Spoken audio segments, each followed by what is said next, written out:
Assalamualaikum warahmatullahi wabarakatuh. Perkenalkan, nama saya Tri Aziza Susanti. Di sini saya akan menjawab pertanyaan UTS mata kuliah metodologi penelitian.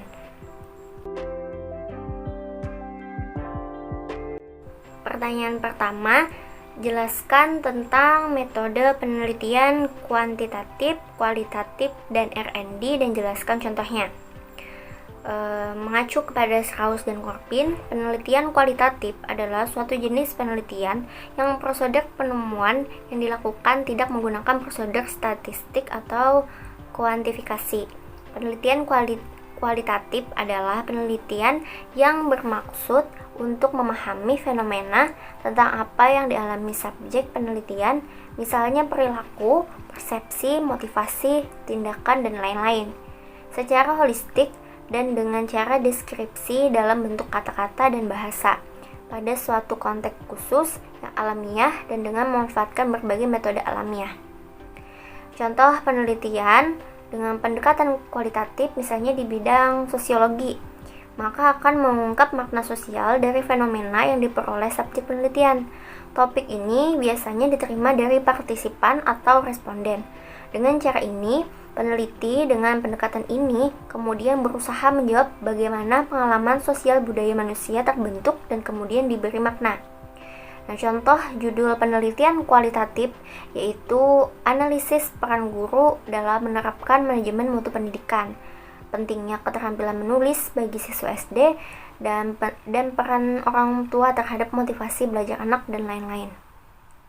Kemudian, menurut Robert Don Meyer, dalam Nurjannah tahun 2014, penelitian kuantitatif adalah pendekatan-pendekatan terhadap kajian empiris untuk mengumpulkan, menganalisis, dan menampilkan data dalam bentuk numerik atau angka daripada naratif. Penelitian ini biasanya dilakukan apabila hendak memperoleh hasil yang akurat karena mengandalkan perhitungan. Dalam metode penelitian kuantitatif, masalah yang diteliti lebih umum, memiliki wilayah yang luas dan tingkat variasi yang kompleks. Penelitian kuantitatif lebih sistematis, terencana, terstruktur, jelas dari awal hingga akhir penelitian.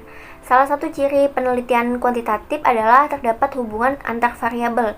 Contoh judul penelitian kuantitatif yaitu pengaruh bimbingan belajar dan motivasi pada pada prestasi belajar. Nah, di situ ada dua variabel antara pengaruh bimbingan belajar dan motivasi pada prestasi belajar. Contoh lainnya yaitu pengaruh metode pembelajaran dan kecerdasan emosional pada hasil belajar, dan lain-lain. Kemudian metode R&D. Penelitian pengembangan atau R&D adalah suatu proses yang digunakan untuk mengembangkan dan memvalidasi produk-produk yang digunakan dalam pendidikan. Produk tersebut tidak selalu berbentuk hardware. Bentuk hardware sendiri itu bisa buku, modul, alat bantu pembelajaran di kelas, dan lain-lain. Akan tetapi selain hardware tadi juga bisa memakai perangkat lunak atau software seperti program untuk mengolah data pembelajaran di kelas ataupun model pendidikan lainnya. Produk yang dihasilkan dari R&D contohnya adalah bahan pelatihan guru, materi pembelajaran, media, soal dan sistem pengelolaan dan pembelajaran.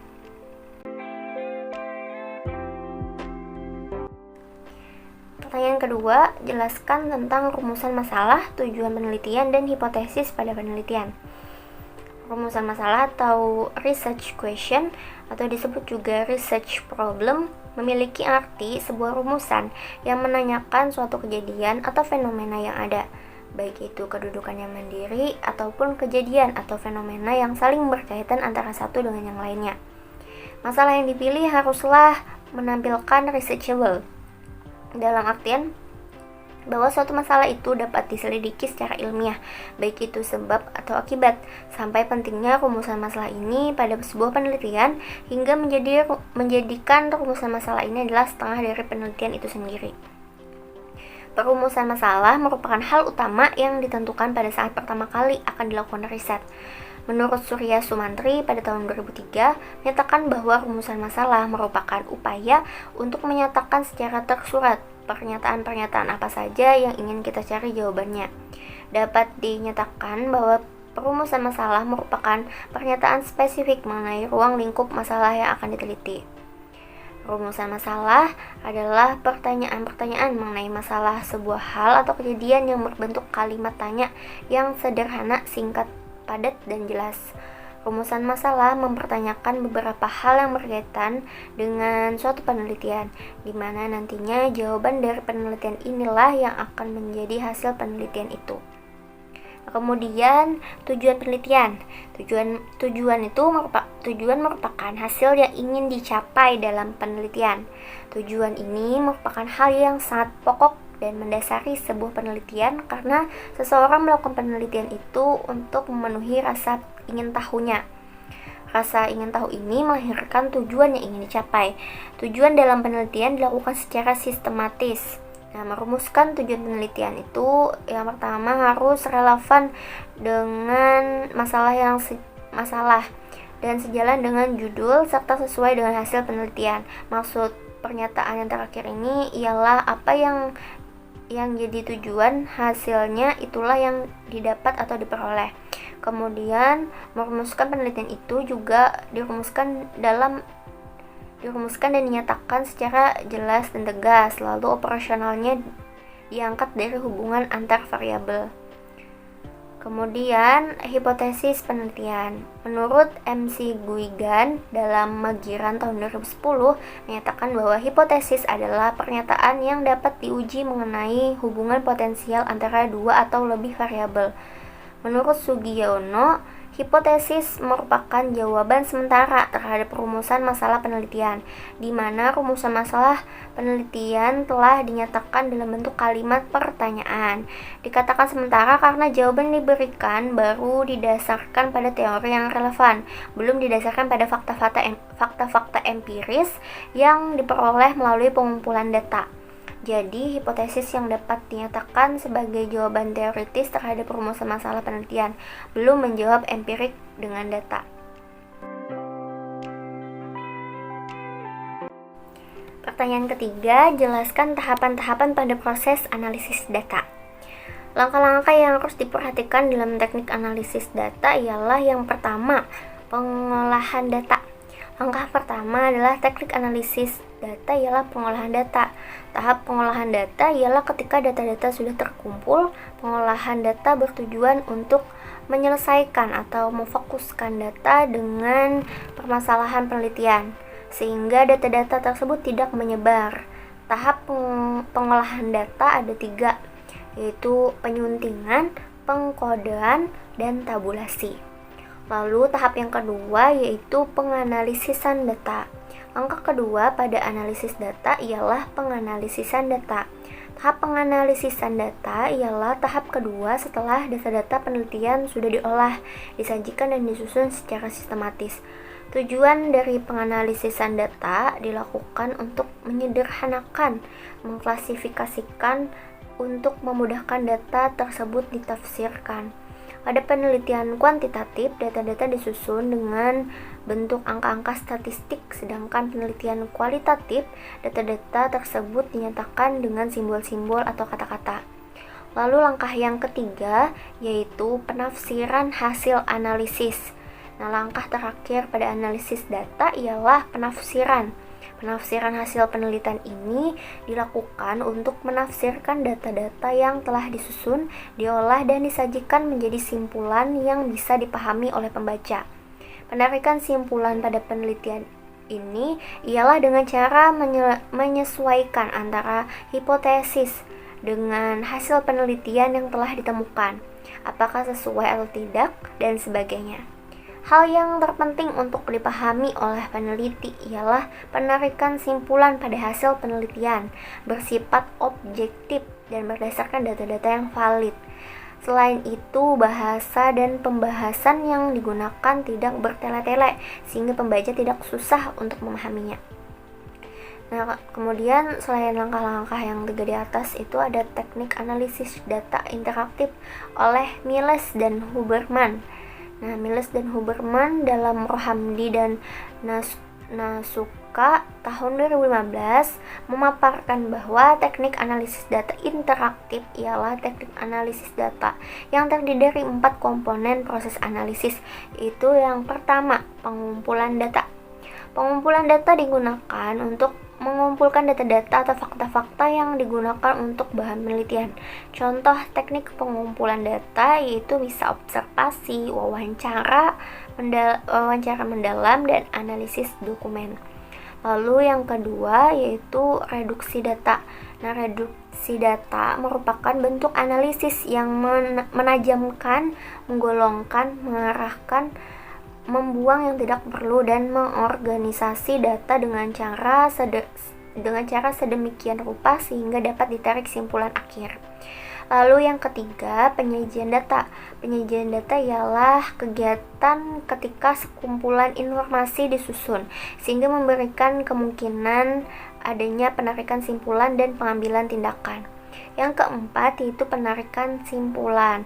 Penarikan simpulan dilakukan ketika proses awal pada penelitian tersebut telah terlaksana.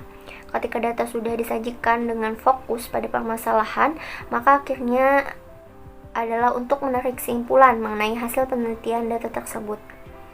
Simpulan tidak serta-merta dijelaskan secara umum, namun harus berdasarkan penelitian tersebut.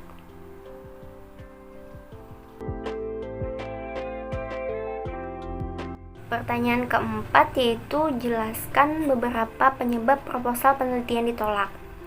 Nah, penyebab proposal penelitian ditolak yang pertama, bisa jadi penelitian proposal tersebut tidak dapat meyakinkan keberhasilan penelitian akan diajukan. Pembuatan proposal itu harus dilakukan secara meyakinkan sesuai dengan arti dan maksud proposal, bahwa ide yang kita tawarkan mampu menyelesaikan persoalan dan akan menemukan jawaban. Penilai proposal tentunya akan memilih proposal yang menjanjikan sebuah solusi. Proposal ditulis secara lugas dengan memaparkan setiap metodenya secara jelas dan mendapat perhatian lebih bagi penilai. Yang kedua, tidak ada unsur kebaruan yang dapat dibuktikan. Nah, penelitian dilakukan untuk melakukan pengembangan ilmu pengetahuan yang hasilnya bisa dimanfaatkan oleh masyarakat luas, sehingga kebaruan dari penelitian tadi menjadi hal yang penting dalam sebuah proposal. Kebaruan akan menjadi permasalahan besar bagi peneliti yang melakukan tugas rutin secara reguler sehingga tidak bisa menangkap ide. Lalu yang ketiga, tujuan penelitian tidak jelas. Nah, tujuan merupakan komponen pendahuluan yang penting di sebuah karya tulis ilmiah, entah itu dalam bentuk proposal, artikel, laporan akhir, dan lain sebagainya. Karena tujuan adalah muara dari sebuah penelitian, proposal dan penelitian dapat dilakukan jika memiliki tujuan dan arah yang jelas. Lalu yang keempat, topik penelitian lebih sesuai dilakukan oleh peneliti atau institusi lain. Nah, proposal yang bagus, detail dan sistematis, misalnya proposalnya bagus, detail dan sistematis, namun topik yang diangkat tidak sesuai dengan tugas pokok dan fungsi baik secara individu maupun instansi. Jadi mungkin dari penelitian tersebut cocok untuk jurusan dari selain yang diambil, tidak sesuai dengan jurusannya misalnya, atau ya tidak sesuai dengan instansinya. Kemudian yang kelima, proposal disusun tidak komprehensif. Komprehensif yang dimaksud di sini adalah memiliki alur benang merah yang jelas antara pendahuluan, metode, dan batang tubuh dari proposal. Keterpaduan ide dan gagasan tersebut akan menghasilkan proposal yang komprehensif.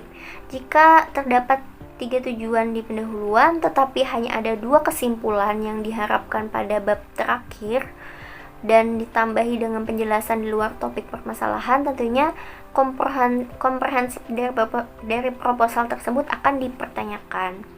Lalu yang keenam, tidak realistis antara target dengan dana, waktu, dan komposisi peneliti. Biasanya ini terjadi pada penelitian fiktif atau dibuat untuk mendapatkan anggaran yang besar. Penelitian yang seyogyanya bisa dilakukan 1 tahun dengan sengaja dibuat tambahan waktu hingga 3 tahun misalnya. Penelitian yang seharusnya bisa dilakukan hanya 2-3 orang saja dibuat seolah-olah satu kecamatan harus ikut serta melakukan pengamatan data. Nah, penilaian dalam instansi yang kompeten akan melihat ini sebagai pemborosan biaya dan waktu, sehingga pastinya akan menolak proposal tersebut. Lalu yang ketujuh, proposal yang diajukan sudah hampir selesai. Nah, ada seorang peneliti yang melakukan penelitian di luar anggaran. Ketika penelitian itu sudah berjalan dan membuahkan hasil, ia berniat untuk membuat proposal dengan tujuan mendapatkan dana dari penelitian yang telah atau sedang ia kerjakan. Lalu pertanyaan yang kelima, jelaskan mengapa dilakukan metode atau rancangan penelitian dalam suatu penelitian dan kegunaan tinjauan pustaka itu apa. Nah, jadi pembuatan rancangan penelitian adalah merupakan suatu kegiatan ilmiah. Suatu penelitian memerlukan metode yang sesuai dengan permasalahan yang diteliti agar memperoleh data yang relevan dengan permasalahan yang ada. Oleh karena itu, metode diperlukan dalam suatu penelitian. Metode penelitian adalah cara-cara berpikir yang dipersiapkan untuk mengadakan penelitian dan untuk mencapai tujuan penelitian dengan cara mengumpulkan, mengklasifikasi, menganalisis, dan menginterpretasikan fakta-fakta tentang manusia, alam, dan hubungan satu dengan yang lain, guna untuk memecahkan masalah yang dihadapi. Dengan adanya metode penelitian yang dilakukan dapat menjadi lebih fokus dan terarah. Kemudian kegunaan dari tinjauan pustaka, yaitu yang pertama, untuk menelusuri jalur perkembangan penelitian sebelumnya, sehingga diketahui informasi tentang apa yang telah dilakukan, bagaimana hal itu dilakukan, kerangka kerja untuk menetapkan pentingnya penelitian, serta tolak ukur untuk membandingkan apa yang dihasilkan atau diciptakan atau dimunculkan dengan temuan lain, serta bagaimana proyek saat ini dikaitkan dengannya. Lalu yang kedua, kegunaannya itu merangsang atau menstimulus ide-ide baru dalam menentukan tujuan penelitian yang unik. Kesenjangan atau gap dalam teori saat ini. Hipotesis dan pertanyaan penelitian yang layak untuk penelitian dengan kekuatan yang tidak dimiliki oleh studi tunggal. Ini membantu peneliti untuk memahami pendekatan, metodologi, algoritma, dan kumpulan data yang digunakan oleh ilmuwan lain. Lalu yang ketiga, kegunaannya itu menghindari tuduhan plagiarisme dengan dukungan argumen dan dari kutipan sumber. Sekian jawaban dari saya. Maaf apabila ada kesalahan dalam penyebutan kata atau kekeliruan dalam menjawab pertanyaan-pertanyaan tersebut. Wassalamualaikum warahmatullahi wabarakatuh.